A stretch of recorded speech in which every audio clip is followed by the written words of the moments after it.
Okay, so good evening and welcome once again sa atin pong service para po sa ating evening worship service. Ano po? So, thank you sa mga nag-render ng tanging bilang at salamat sa mga nagpasalamat din sa naging service and appreciation kaninang umaga. Actually, tanghali na halos yun.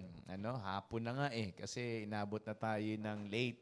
But anyway, minsan lang naman yun. Hindi naman every Sunday nangyayari. So, thank you kay Sister Gypsy. Kasi siyempre yung handa niya nakadagdag din.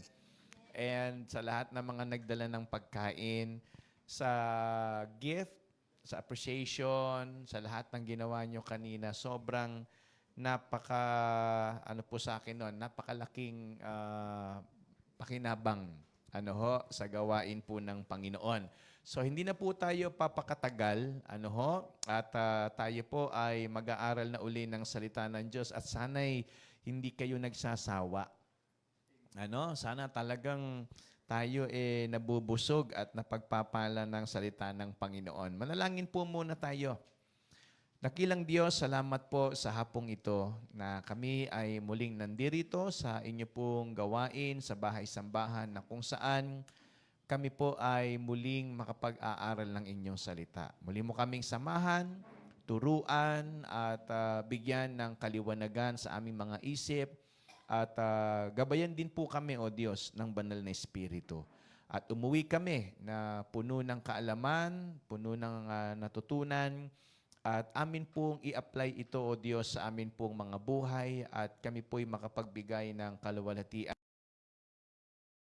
Salamat po, Panginoon, sa pagkatawag mo sa amin, sa pagkapili mo sa amin, para kami po ay ihirang at tawaging tagapanguna at tagapagturo ng inyong salita. Gamitin mo po ang kalipunan ito, maging ang pagkakataong ito, para lalo po kaming hubugin at gamitin sa inyong dakilang gawain. Salamat po, Panginoon. Kami po'y umaasa na ikaw ang siyang mangungusap at gagawa sa amin pong kalagitnaan. Ito po ang aming panalangin sa pangalan po ni Kristo Jesus. Amen. Alright, so tuloy natin yung ating lesson. Okay, about leadership. Nasa phase number 4 na tayo, pero tingnan muna natin yung phase number 3. Nakalagay dyan, I grow and know and it starts to show. Tama ba ko? Ito yung pinag-aralan natin last meeting. Sabi dyan, leaders who show great skill when opportunity presents itself to do so only because they've paid the price to prepare for that opportunity. When Joseph was finally called before Pharaoh, he performed with excellence and wisdom. Kanina, nung binabalikan ko tong kwentong ito, totoo naman, ginawa ni Joseph yung kanyang the best. Tama ba? Sa kanyang opportunity na tinanggap, na alam naman nating ang Diyos din ang nagpahintulot. Kanina iniisip ko, ito ba yung perfect will ng Panginoon for him, for Joseph? Kasi, kung titingnan natin yung kabuuan, hindi ba yung naging kalagayan niya doon sa palasyo, nawala rin Kumbaga, ang naging ending din, tinanggal din siya. Kaya nga napunta siya ng kulungan Okay? So, anong ibig pong sabihin? Kasi tignan nyo kung ang titignan natin dito, yung karunungan, galing, o kaya yung pag-exert natin ng effort, kung minsan dinadala tayo nito sa mali pa ring katuruan. Okay? Kumbaga yung ating theology and belief or doctrine, para bang grace plus skills ang nangyayari. Yung biyaya ng Diyos plus galing natin, kino-combine natin. Pero ang totoo niyan, if we say perfect will ng Diyos, hindi kasali rito yung kaya nating magawa o galing. Kundi ito purely biyaya at wisdom lang ng Panginoon. Kumbaga, nakita ni Joseph na doon siya ilalagay ng Panginoon na nakita niya parang pagkakataon ko to. Kaya tingnan nyo, nangyari. Minsan, pag nakikita natin yung sarili natin sa pwede nating magawa, para bang, ewan ko kung tama po ito, no? Nauudlot o kaya hindi nagtutuloy yung blessing. Kasi nga, parang hinahaluan natin ng kakayanan natin. Tandaan natin palagi, sa ministry, at kapag ang pinag-usapan, perfect will ng Panginoon, dapat ang makita rito, hindi yung kaya nating gawin o kaya yung pwede nating idagdag sa gusto ng Panginoon na gawin natin. Lagi natin tatandaan, pag sinabing perfect will, wala tayong ibang pwedeng gawin kundi Diyos lang. Naintindihan ninyo? Kasi pag sinabi nating perfect will, ito yung gusto ng Panginoon. Wala tayo rito. Laging puro gusto niya lang ito. Kasi yan yung perfect will ng Panginoon para sa atin. Kaya iniisip ko, kaya si Joseph, yung kanyang career, tumataas, bumababa. Nagkakapag-asa. Kaya nung na-interpret niya rin yung dreams, nung baker at nung butler, nagkaroon siya ng hope. Naisip niyo ba yun? Nagkaroon siya ng hope. Makakalabas ako rito kasi meron akong napanaginipan eh. Pero tandaan niyo palagi, kapag may na-achieve tayo at may nagagawa tayo, ang lagi nating tatandaan, hindi ito tayo. Ang Diyos pa rin. Tama po ba? Even in, not only in leadership, even sa pagsiserve. Kapag may nagawa tayo, kaya nga sabi ng Bible, kung ano yung nagawa ng kanan, anong ibig pong sabihin? Kasi ang tama, lagi tayong manatiling humble at nakadepend sa grace at power ng Diyos. Kasi pwede talagang meron tayong kakayanan. Naniniwala ako, bawat isa sa atin, meron tayong kayang mapatunayan sa sarili natin. Kaya ko to, may kaya kong gawin, may magagawa ako, matalino ako, nakapag-aral ako, galing ako sa pamilyang may sinasabi. Pwede nating angkinin yun. Pero ang tanong, hanggang saan natin yun maaasahan at masasandalan? Kasi pwedeng maubos yun. Or, yung kakayanang meron tayo, pwedeng mahigitan niya ng iba. Lalo na ngayon, sa modernong panahon, marami ang mga, di ba, lumalabas na mga matatalino at magaling. Kaya nga, marami mga singer na kung titignan natin, nakakalito na kasi halos pare-pares na sila ng boses.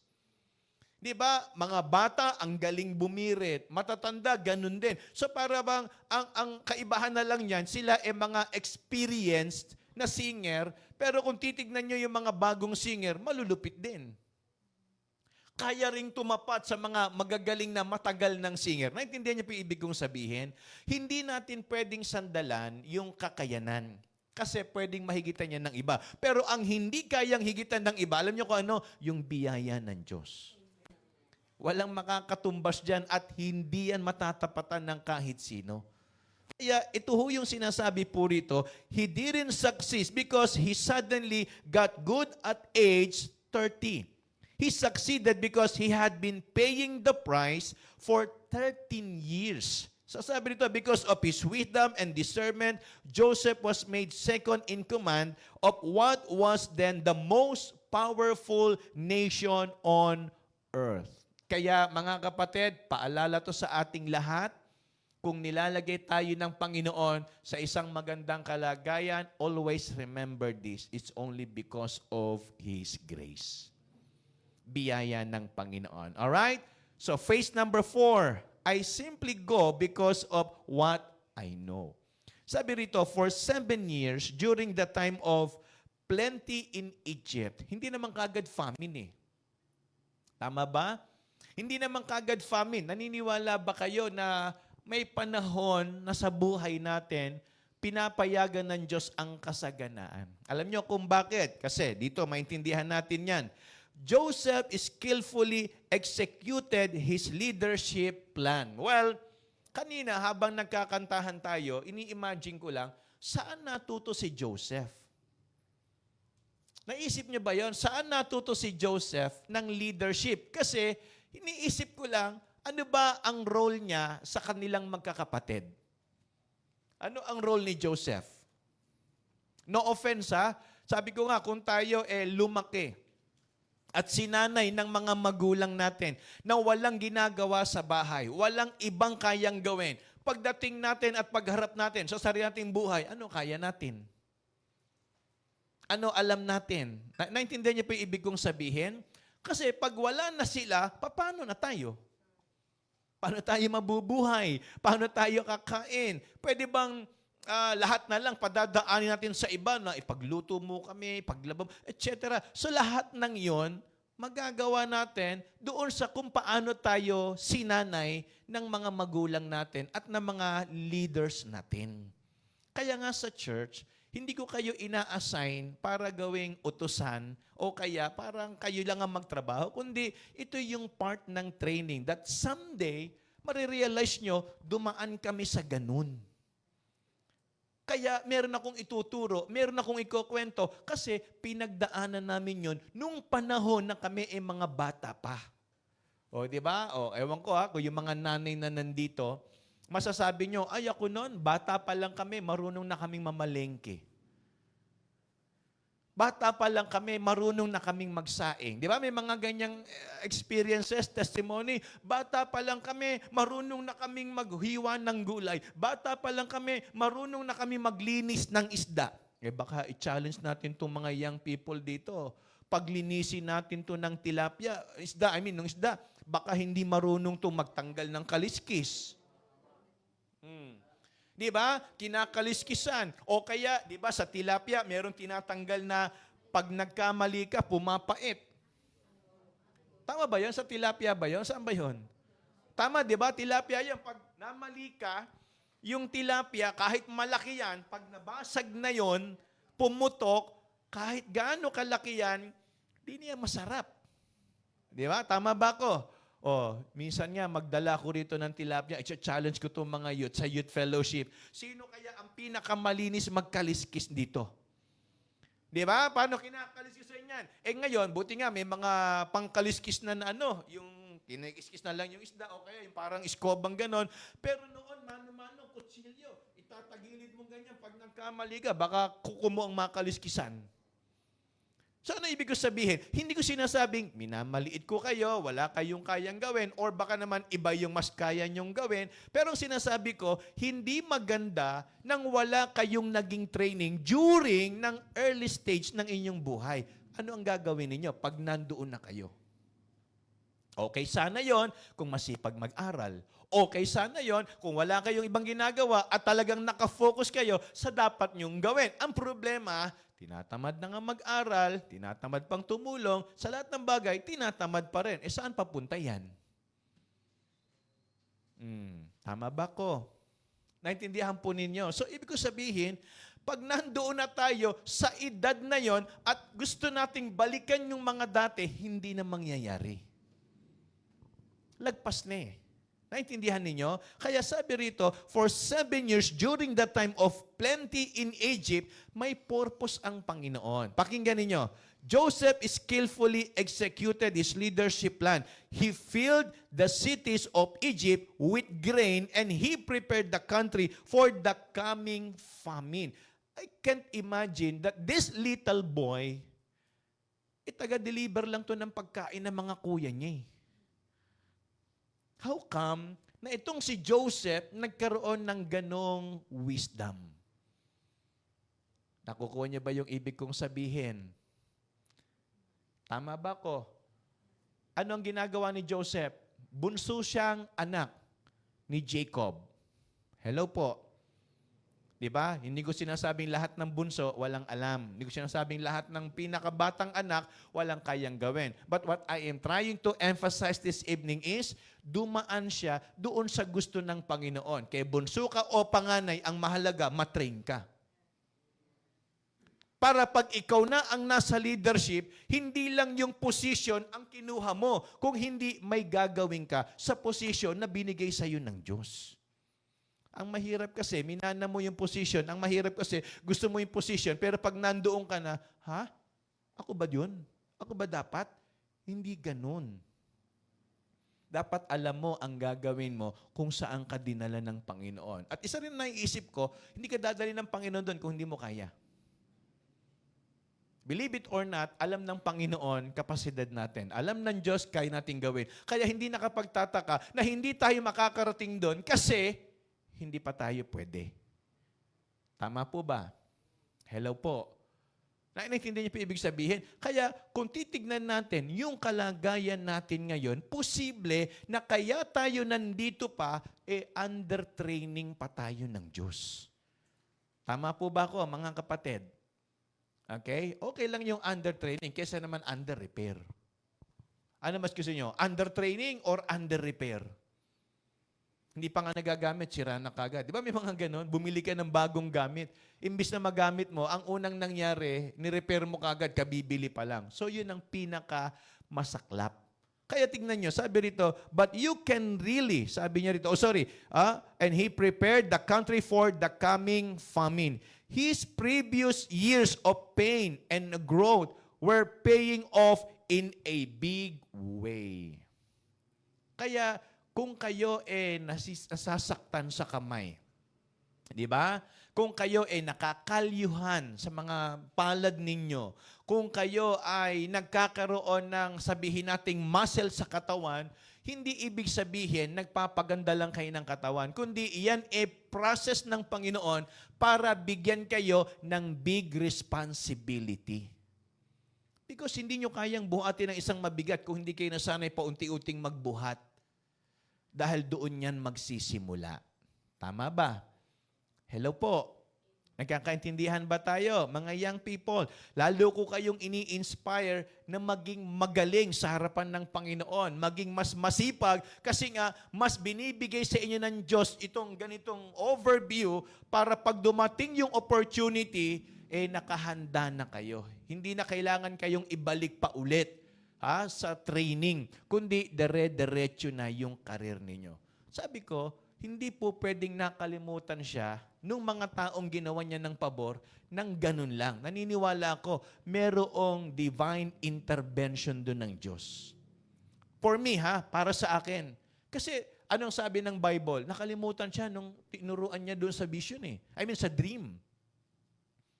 Pero ako, ang paniniwala ko ron, akin lang to, wala akong nabasang ganito, kundi iniisip ko, kasi ang Diyos ang may control ng nangyayari sa buhay ni Joseph Pwede naman niyang ipaalala doon sa butler, sa baker, o teka, merong nag-interpret sa inyo, alalahanin niyo, kayang gawin niyo ng Diyos. Tama po ba? Pero bakit hindi kagad pinayagan ng Panginoon na makalabas si Joseph doon sa kulungan? Kahit nga walang interpretation ng dream, kaya siyang pakawalan ng Panginoon doon Naniniwala ba kayo? Kaya niyang mag-utos ng anghel para makalaya doon si Joseph. Ginawa niya yan kay Apostle Paul. Ginawa niya yan kay Daniel, di ba? Nagsugo ang Panginoon ng anghel para hindi kainin o sakmalin ng leon itong si Daniel. So, meaning, hindi niya na kailangan ang extra support ng tao para ipakita at i-reveal yung gusto ng Panginoon. For me, kaya nangyari yon, paraan ng Diyos para matuto pa si Joseph sa loob ng kulungan.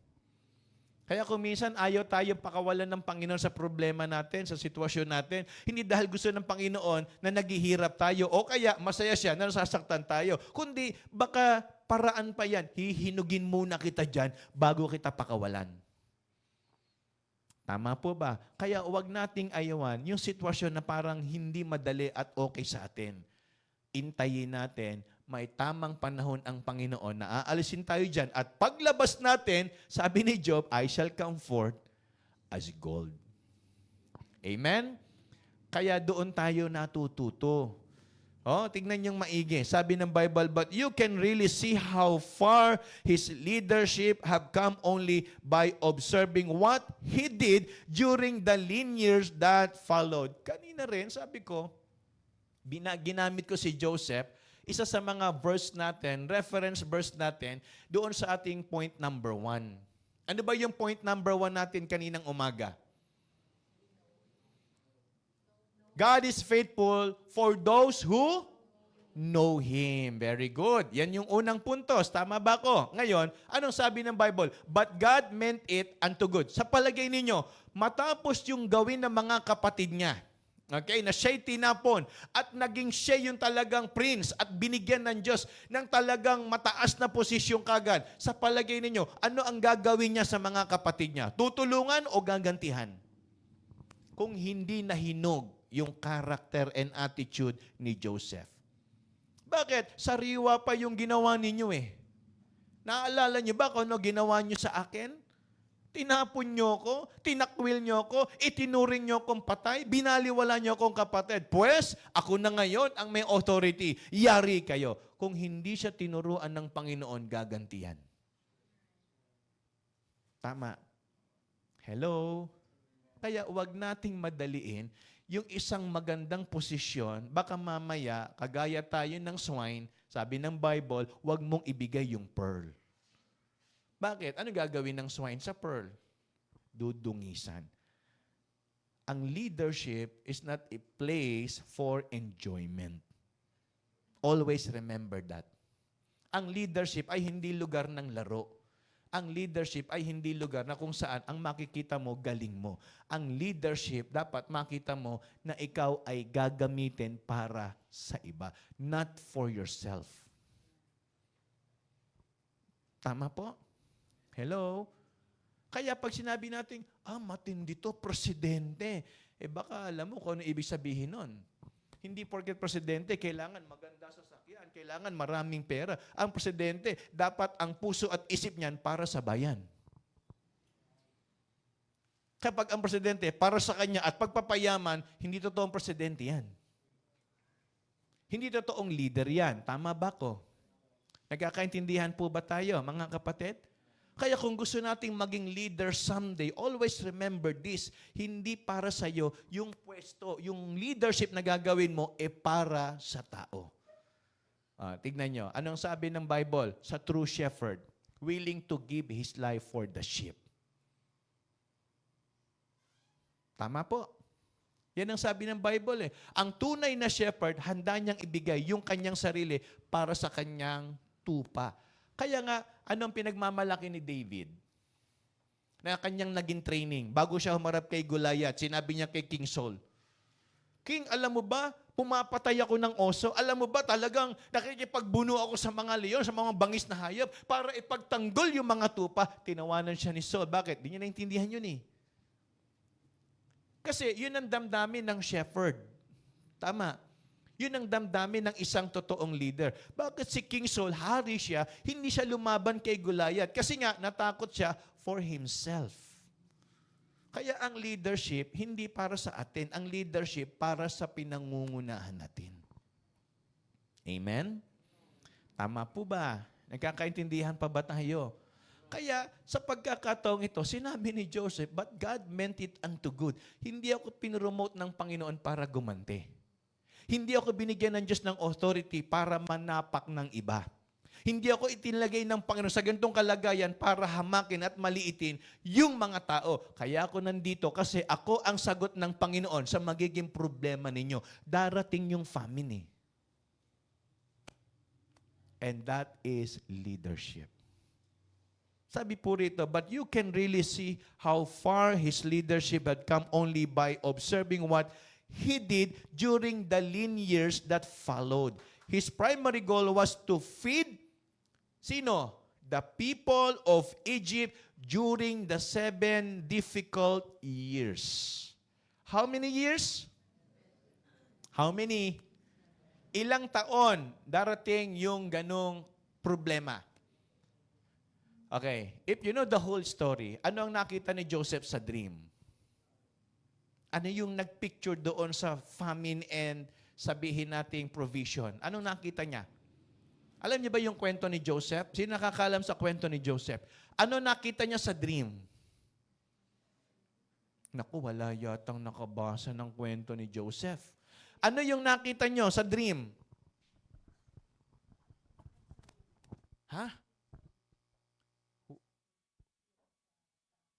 Wheat at saka?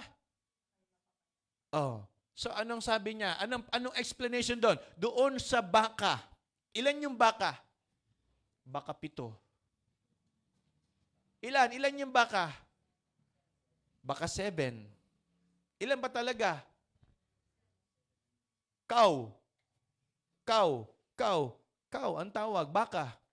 Ilan talaga? 7 na ano? Anong klaseng baka? Baka ano? Baka payat? Baka mataba?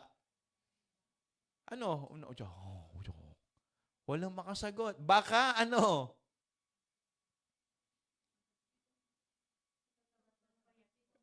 Matataba at saka Teachers. Ilan? 7 na ano? 7 mataba at 7 yon. Anong ibig sabihin nung dream ni Joseph na yon? Nung una, hindi maintindihan. Pero ano sabi ng Bible? Darating tayo sa 7 years na famine. Pero bago dumating yon, ano muna ang pinahintulot ng Panginoon? 7 years na sagana. Plentiful. Tama? Ngayon, mapalad si Joseph kasi pinakita na ng Panginoon sa kanya yung mangyayari. Ngayon, kung hindi tama ang attitude ni si Joseph, pakiko sa 7 years na famine. Maganda kalagayan ko eh. Tama? Nasa higher position ako. Hindi ako magugutom. If that is leadership for Joseph. Sinecure niya na sarili niya. Tama ba ako? Busog ako, kakain ako, hindi mauubos yung stock namin dito, mabubuhay ako. Well, I don't care sa mga tao sa Egypt. So kaya siya pinromote ng Panginoon, hindi para siya mabuhay ng sagana. Kaya siya pinromote ng Panginoon para isustain yung provision ng Diyos sa Egypt. And that is leadership. Kaya natin nililid yung mga tao, hindi para makitang magaling tayo. Kung hindi, kaya natin nililid yung mga tao kasi kailangan nila tayo. Walang maglilid sa kanila. Can a blind lead also a blind? Hello po. Nakakita na ba kayo na yung bulag inaakay ng bulag? Hindi, di ba? Ang nag-aakay sa bulag, yung nakakakita. At tayo yun. Amen? Tayo yun. Kaya tayo ang tinatawag ng Panginoon at binibigyan ng ganitong opportunity to lead others. Kaya yan ang nating tatandaan. But because of the strength of His leadership, okay? So, sorry, balikan lang natin. But you can really see how far His leadership had come only by observing what He did during the lean years that followed. His primary goal was to feed the people of Egypt during the 7 difficult years. Kaya, mga kamanggagawa, mga kapatid sa Panginoon, hindi tayo tinuturuan ng Panginoon para mabuhay lang para sa ating sarili. Kaya tayo tinuturuan ng Panginoon para mabuhay tayo at magamit para sa iba. Walang kwenta ang buhay natin kapag nabuhay tayo sa sarili lang natin. Hindi yan ang purpose ng Diyos kaya tayo dinala sa church. Amen? Hindi tayo dinala ng Panginoon sa ministry para buhayin lang ng iba, kundi para gamitin tayo para sa iba. Amen? Kaya kapag hindi nagagamit ang buhay natin at napapakinabangan, sayang. Sayang. Tama? Para ka nagpapakain na namang ginagawa. Okay? Meron kaming alagang ibon noon, 4 yon, pares. So, ang unang dahilan, kaya bumili para magparami, para marami dumami. Proven naman daw, isabihin ng proven, nangingitlog, dumadami, pero hindi dumami sa amin. So, in short, pakain kami ng pakain, lagay ka ng bird seed, lagay ka ng tubig, linis, etc. Wala lang, accessory lang sa bahay. Pangpaganda lang, masabi lang merong kang pet, pero walang, pagdami. Hindi dumadami. So, meaning, kung kayo magko-compute equals doon sa happiness, parang gastos, pagod, parang effort, etc. Ang kapalit lang, may nadidinig kang huni ng ibon. Naintindihan ninyo? Sayang yung gastos mo. So, ganun din. Sorry to say this, mga kapatid, kung ito ay medyo masakit, parang sinusustain ng Panginoon, pagkain, buhay, lakas, etc. Iniingatan tayo sa araw-araw, and yet, wala tayong ginagawa. Tumatapon yung blessing. Nasasayang yung buhay. Hindi ito ang dapat mangyari sa atin. Because ang purpose ng buhay natin, always for His glory. Di ba sabi ng Bible, you can do nothing without me. Di ba? Abide in me and I in you, sabi ng Panginoon, And you cannot bear fruit without me. Hindi ka magbubunga, hindi gaganda buhay mo pag wala ko. Ito ang problema. May church ka, may Biblia ka, may Panginoon ka, pero bakit walang nangyayari? In short, sayang. Tama? Kumbaga tinuruan ka pero wala kang magawa. Tinuruan ka pero wala kang ginagawa. Kaya ito yung bagay na sana maintindihan natin. Hindi tayo nilagay ng Diyos sa katawan ng Panginoon para akayin. See? Hindi tayo sinabi. Di ba? Pag tinignan natin sa description ng Bible, ang church is body of Christ. Tama po ba ko? Body of Christ tayo. Hello? Tignan nyo nga mga katawan nyo. Kumpleto ba? Daliri nyo, tignan nyo, kung buhay pa lahat ng kuko. Meron ba sa inyo na talagang iniwan na kayo ng kuko ninyo? Kamay, meron? Wala. Paa, meron. Sino dito ang meron ng pumanaw na kuko sa paa? Nakikiramay ako. Tama? Kailangan kumpleto yan. Mapalad kayo kapag sobrang isa. At least maputulang kayo, may extra. Kumbaga sa gulong, spare tire ang tawag. Okay? So anong ibig ko sabihin? Kapag tayo ay merong kumpletong bahagi, ang sisiguraduhin natin, yan bang bahagi ng katawan na yan, bukod sa kumpleto, lahat ba yan gumagana? Dahil kung hindi, isa dyan ang magluko, delikado. Tama ba ko? Sa 5 daliri lang, may iba't ibang pagkagamit yan. Okay? Ito daw ay, ano raw to? Department of Approval. O, tama? Kasi pag sinabi niyang okay, approve. Ito, Department of Health. Sapagkat siya nang lumilinis ng kaluluwa at buhay mo. Paano kapag nanginginig yan o may problema? Papalitan nito. Delikado. Mag-iiba sukat ng kaluluwa mo. Lalaki ang buhay mo. Ano ibig sabihin mga kapatid? Isa lang ang hindi mag-normal sa katawan natin, lalo na sa vital organ, malaki ang effect sa whole body. Si Mami kanina sabi niya parang nahihirapan siyang huminga papunta dito. Sabi ko, Mami, ano bang gamot dyan? Meron daw siyang, Mami, tawag doon, yung inispray mo or nilagay mo sa ilong niya.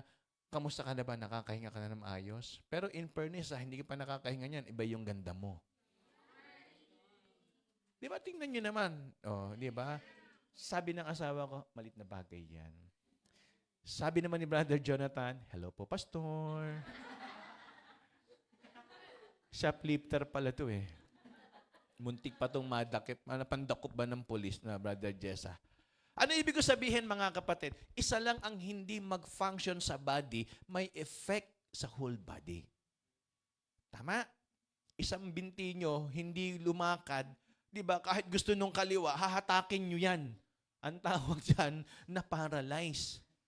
Di ba? Pwedeng nakakausod, nakakalakad kayo, pero hindi normal yung ganyan yung lakad. Di ba? Ang sagwa, hello! Ako Bodoy.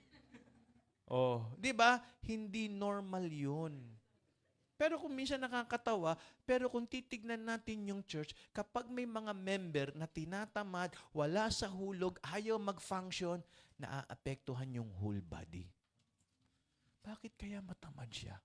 Bakit kaya wala siyang ginagawa? Bakit kaya siya hindi sumasali sa choir? Bakit kaya siya hindi nagpa-practice? Di ba may tanong sa iba? At yung iba ngayon nag-iisip, tayo pa namang tao, mapaghinala. Hello? Baka Diba? Sinasabi ko na Mga tayo minsan, kundi lang marites, ano pa tayo Judgmental Kaya pala nakita ko sila, yun na. Sinipon lang, patay na. Nakita ko isang araw, sinisipon binurol na. Sinipon lang, may burol na kagad sa kwento. Di ba ganyan sa unang kanto, ay humatching lang. Pagdating sa 10 kanto, patay na. Yan ang balita. Tama ba ako? Naintindihan ninyo? So, kaya isa lang sa atin dito, kanina sabi ko, parang kulang yung mga adult. Katabi ko si Brother Ryan, sabi ko, siguro inisip nila walang service. Oh, di ba? Sabi ko sa'yo, Brad, di ba? Tama. Sabi niya nga, ako nga rin po, pastor, akala ko wala eh. Namali ako ng tanong. Yung natanong ko, iba pala. Oh, di ba? Kasi nasasanay ka na yung linya na yan, puno yan ng mga adult. Tatawag si song leader, si worship leader. Oh, sige po, yung mga nandyan, kulang na lang, pangalan lang kayo. Tumayo na po yung mga nanay dyan. Eh wala, si mami lang ang tumayo. Yung iba, hindi nakatayo. Oh, aminin nyo, yung iba nag-iisip, bakit wala yung iba? Imbis na makapag-focus ka sa service, nagtatanong ka sa isip mo, bakit wala? Yun yung effect pag hindi nag-function yung iba. Nakaka-apekto. Musician, pag kulang kayo ng mga flutes, di ba? Yung mga flutist. Ano tawag doon? Fluters? Flute player? Fluty? Tutti-frutti. Ano ba tawag sa inyo? Fluters. Fluty. Flutist. Ayan. Flutists. Madami. Flutists. Okay. So pag kulang kayo, hinahanap nyo, ay ba't wala, Sir, Mother Glidel, bakit wala si Di ba at pag hindi alam ni Glidel ang dahilan, nag-iisip, nakita ko sa Facebook, di ba? Naaapahan tayo. Umabsent lang. Naintindihan ninyo? Kaya pag merong hindi nag-function sa katawan, hindi na siya babalik. May dalang maleta. Yung pala, inutusan lang isoli yung maleta, nagpa-picture. Nag-selfing, may dalang maleta. Naglaya siya. Nanghiram lang ako maleta, isoli ko eh. So, ano ibig ko sabihin? Naaapektuhan tayo sa isip at sa ginagawa natin pag merong hindi nag-function. Kaya sabihin mo sa katabi mo, huwag kang a-absent. Sabihin mo sa katabi mo, huwag kang a-absent. At sabihin mo sa katabi mo, gising ka na, start na. Tama? So anong ibig ko sabihin, mga kapatid? Si Joseph, ano yung dinaanan niya sa buhay? Hirap na pero naging magaling siyang leader, hindi para sa kanyang sarili, kundi para sa mga tao sa Egypt. So that's leadership. Ako, ang prayer ko nga sa Panginoon, lahat ng mga tinawag ng Panginoon, magpastor. Except lang kay baka maging pastora yan eh. Di ba? Siyempre kay mga boys, gusto ko, ang pangarap ko, magpastor kayo. Pero baka ang gusto ng Panginoon, ihanda muna kayo. Baka mamaya, kulto itayo ninyo. Di ba? Baka may pumalit kay Senior Aguila. Si Alvin Pipit. Oh. Di ba? Kung halimbawa, yun ang, ito, followers of God. Pag ito nagtayo ng gawain, ang pangalan niyan, followers of God. Tindi. Asumpa-sumpa ka. Di ba? Ganun lang yan eh. Christian, Baptist, Church. Ikaw yun, Brad. Siya si Christian eh. Ang tanggapin nyo ako. Di ba? Maging Christian kayo. Brad, ang tatanggap sa'yo, pupunta ng impyerno. Kulto kayo, in short. So, ano ibig ko sabihin, mga kapatid? Di ba? Pag tinignan natin yung whole picture ng buhay ni Joseph, isipin natin, ang sarap naman ng naging kalagayan ni Joseph.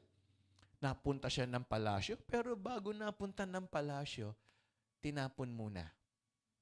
Kinulong, pinagbintangan, naghirap bago naging mataas na posisyon. Kaya hindi ho masarap na titignan lang natin yung laging ending. Ang tignan natin yung process. Laging may proseso ang Panginoon. Kasi sa proseso ng Diyos, doon natin matututunan yung tamang principle. Tama? Na hindi lahat ng bagay makukuha mo sa gusto mo, kundi sa gusto ng Panginoon. Kaya sabi niya rito, in next slide, but because of the strength of his leadership, Joseph fed his monarch's nation and he sustained the people of other lands. So, yung mga kapatid niya, hindi naman sakop ng Egypt yun eh. Tumawid sila ng bansa para manghingi ng tulong. Kaya hindi nila iisipin na si Joseph yung makakaharap nila. Bakit? Sino ba si Joseph sa mata nila? Bata na walang alam. Tama? Kaya hindi ho natin pwedeng hamakin ang bawat isa. Natin pwede sabihin, ito, wala ito. Tawa lang alam nito eh. O, tignan nyo. Tinuro ko pa lang, tawa na ginawa.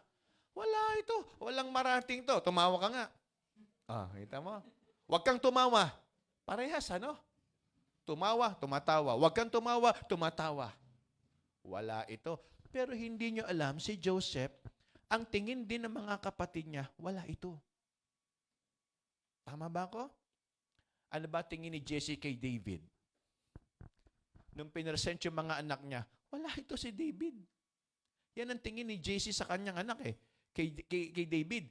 Anong tingin ni King Saul kay David? Wala. Kaya sabi ng mga kapatid, umuwi ka nga ron. Naglalaro ka lang, dito ka pa naglaro, inutusan ka lang, bumalik ka na ron. Sino pumatay kay Goliath? Yung bata na walang alam. Paano siya nagtagumpay, pastor? May Panginoon eh. Tama ba? May Panginoon. Kaya walang sinaman dito na makaramdam na wala akong magagawa. Sa sarili mo, kung ikaw lang, wala kang mararating.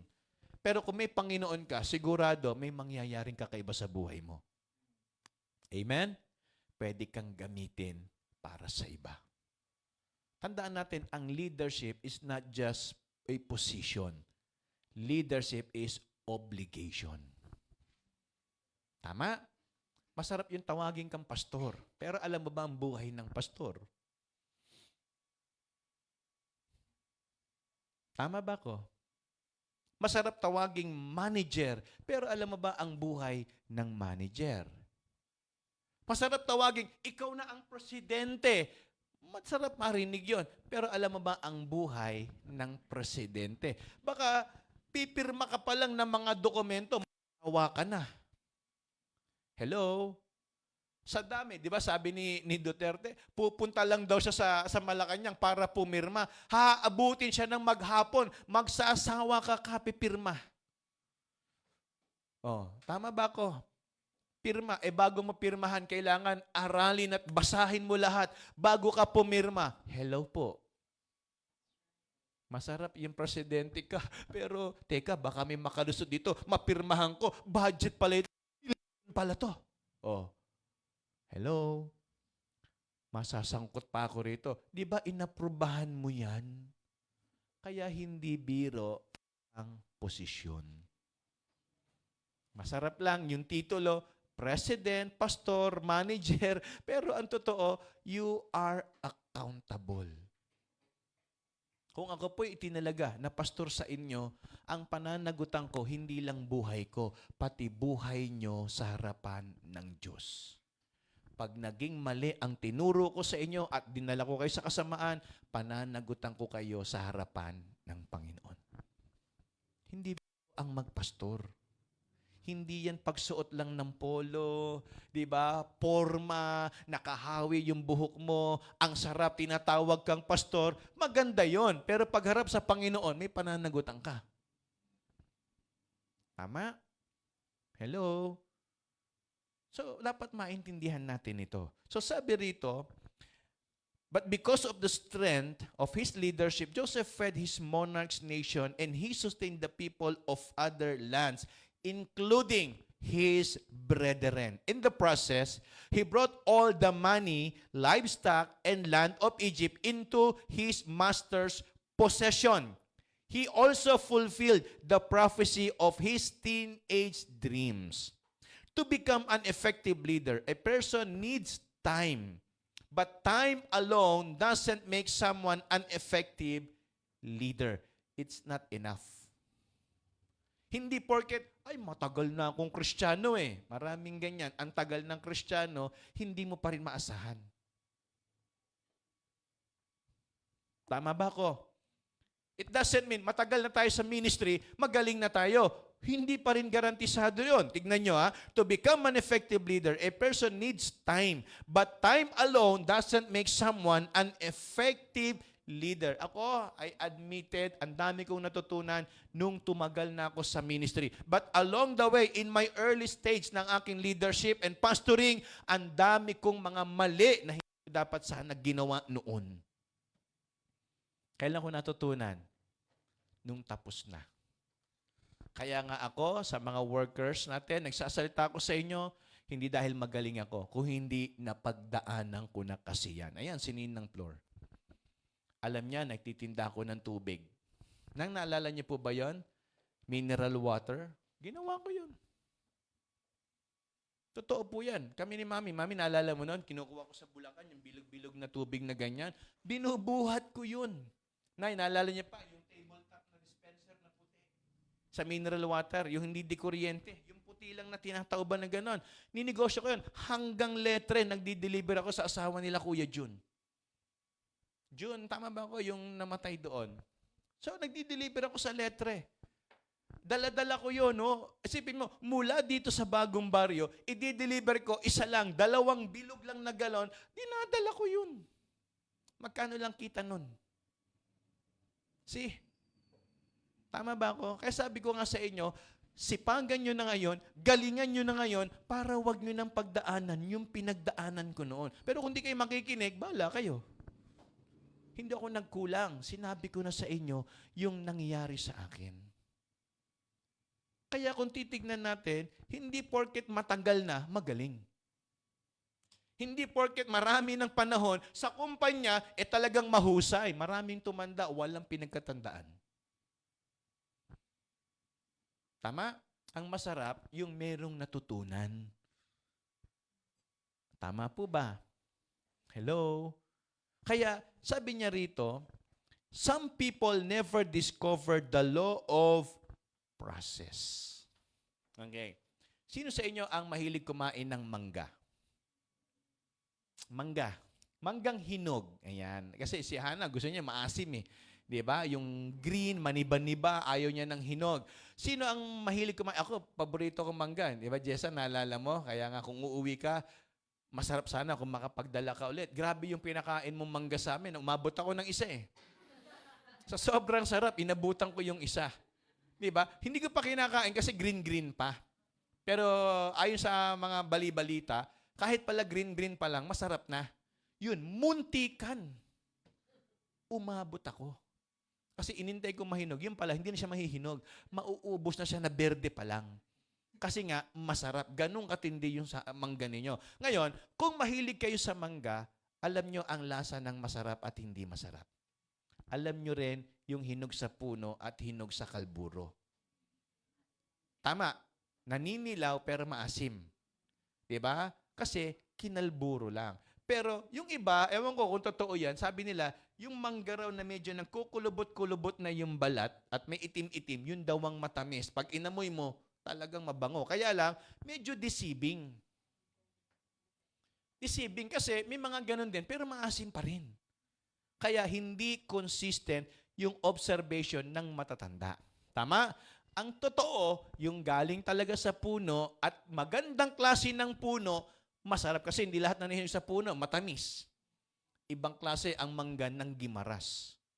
As in the best. Napunta kami sa Gimaras, mga ilang years na yata nakaraan nun, bayad ka ng 50, 100 pesos, mami.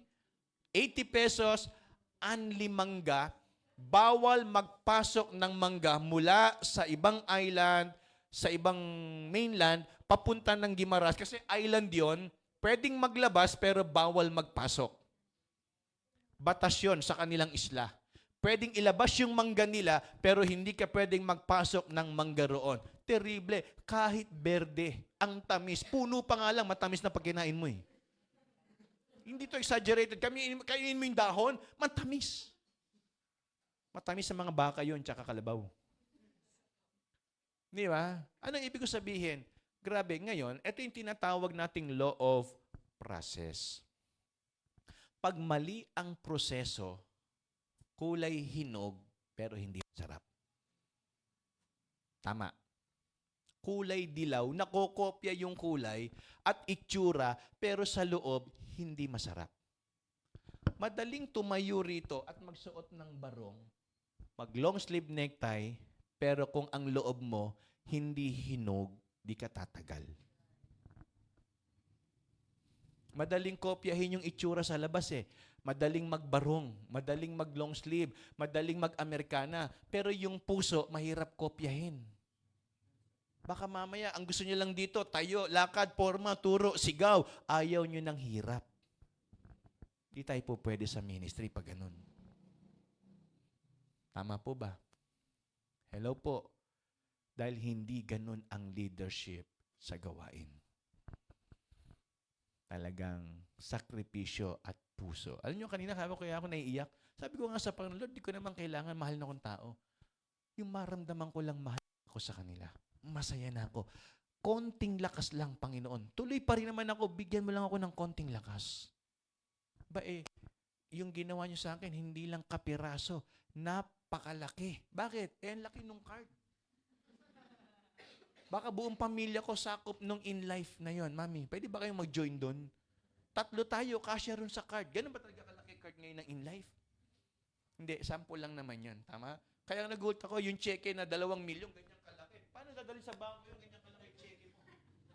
Yeah, ang laki kasi malaki yung presyo. Well, anyway, joke lang naman yun. Ang sinasabi ko, madaling kopyahin yung sigaw, madaling kopyahin yung forma, madaling kopyahin yung turo-turo, tingin-tingin, pero mahirap kopyahin yung puso. Tama? Kaya mo bang hindi kumain para sa ministry? Mami, remember, nagsisimula tayo? Nagsisimula kami ng puro iyak. Salamat na lang sa mga ninang namin na hindi kami binitawan. May dalang galunggong, bigas, pero hindi ako nagsuko ng buhay para magutom. Nagsuko ako ng buhay para maglingkod. Kaya lang, yun yung process. Pastor na ako, wala pa akong cellphone. Tama? Nagpa-missions conference ako rito, invite ako ng mga pastor, lahat di cellphone. Tinanong ako, Pastor, cellphone number mo? Ha? Wala akong cellphone eh. Minsan dumating sa time, wala kami makain. Pero si nanay, hindi niya alam yun. Ang alam ni nanay, ang bait na mga anak ko, dinadalaw ako. Tama, nay? Nilutuan mo kami ng galunggong na paksiw na may mantika o kung ano pa, para may toyo. Wala kami makain. Kung babalikan niyo simula namin, hindi ganito kaganda si mami. Maganda lang siya noon, hindi siya sobrang ganda noon. Ngayon na lang. Hindi ganito ang pormahan noon. Pag nakita nyo old photos ko, kaya walang naglalabas, ipakukulong ko ang maglalabas nun. Ihahabla ko hanggang kay tulpo. Ano ibig ko sabihin? Talagang wala ka ni sintro, ni sapatos. Walang porma noon. Ngayon na lang meron. Kaya kung gagaya kayo, wag muna yung porma, yung loob muna. Yung forma, susunod dyan pag mahinog ka na sa loob. Kung tutusin, damit ko, ito, kanito galing? Naalala nyo to? Galing to sa inyo eh. Bigay ito ng letre, nagsalita ako doon sa anniversary, tama? Sisiguraduhin sa inyo, pag kayo nagsipag at nagbigay ng buhay sa Panginoon, dadamitan kayo ng pinaglilingkuran nyo. Sapatos, medyas, etc. Kulang na lang yung brief, akin na yun. Hindi na pwedeng inyo yun.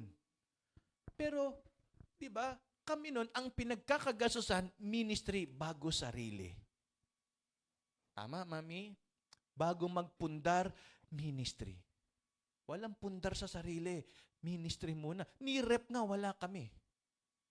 Isang electric pan, isang rice cooker, mami, nasunog pa.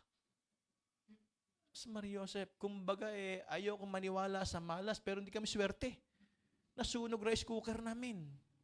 Nay, alam mo naman si Sister Len. Ha? Oh, yan si Nanay Denden. Baka minamana ng nanay ni Rachel sa kanya. Pero buti na lang si Rachel, may dugo ko na. Pinoy yan eh. May agimat ang dugo niyan. Ano ibig ko sabihin, mga kapatid? Kapag hindi natin naintindihan yung law of process, ang gusto lang natin, yung ganda ng buhay ni Joseph, ayaw natin yung makulong, ayaw natin na itinapon tayo, ayaw natin na pagbintangan tayo, ayaw natin na nahihirapan tayo. Ang gusto kaagad natin, yung porma sa palasyo, hindi tayo dumaan sa law of process.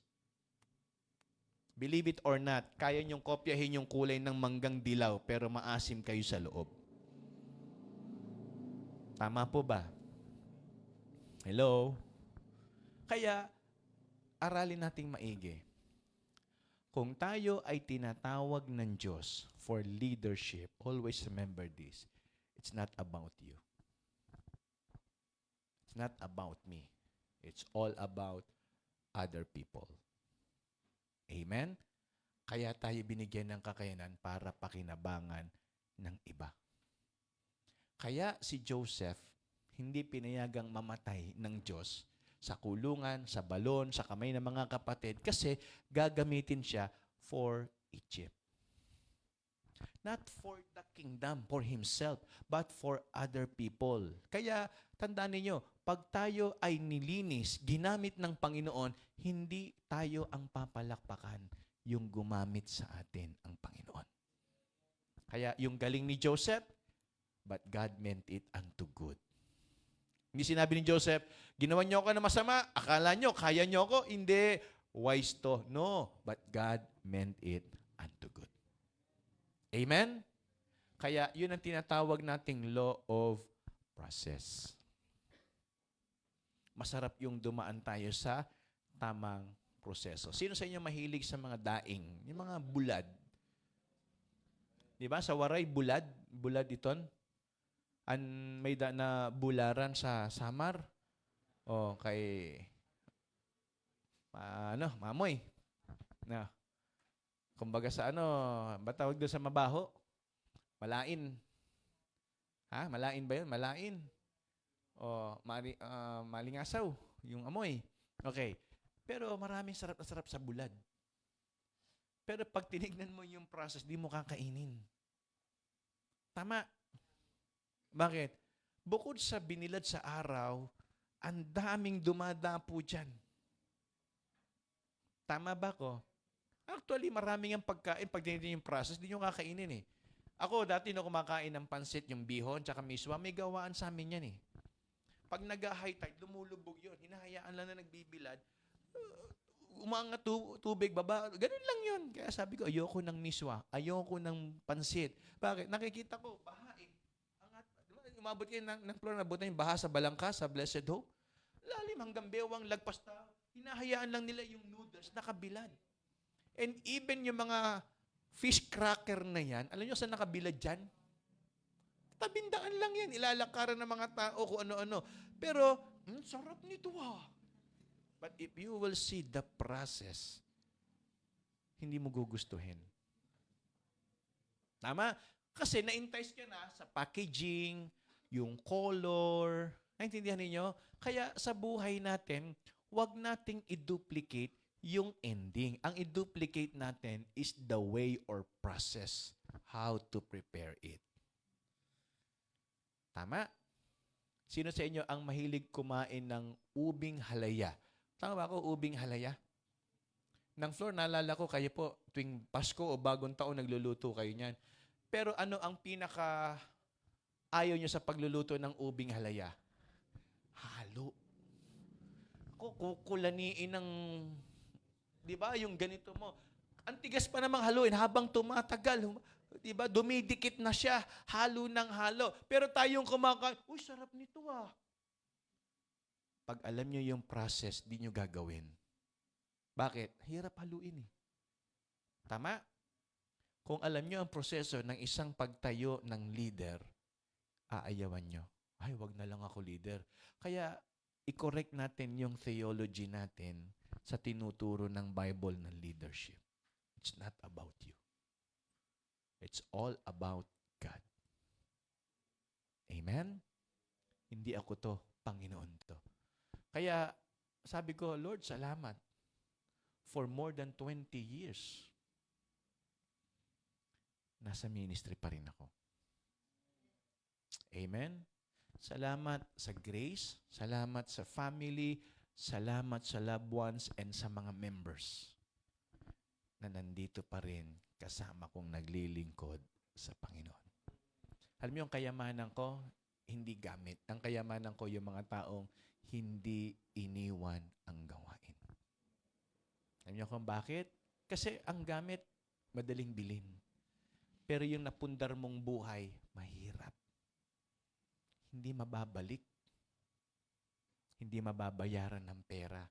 Kahit madagdagan pa tayo ng bago, iba pa rin yung mga tao na talagang, alam mong pinaghirapan mo sa gawain ng Panginoon.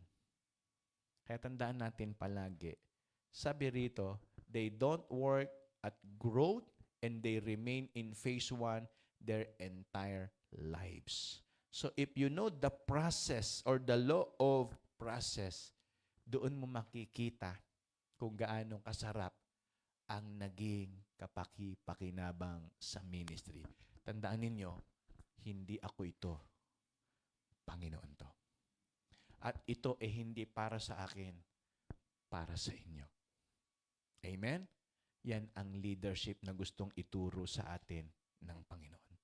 Kaya nga sana meron tayong natutunan sa pinag-aralan natin. Amen? Manalangin po tayo. Panginoon, salamat po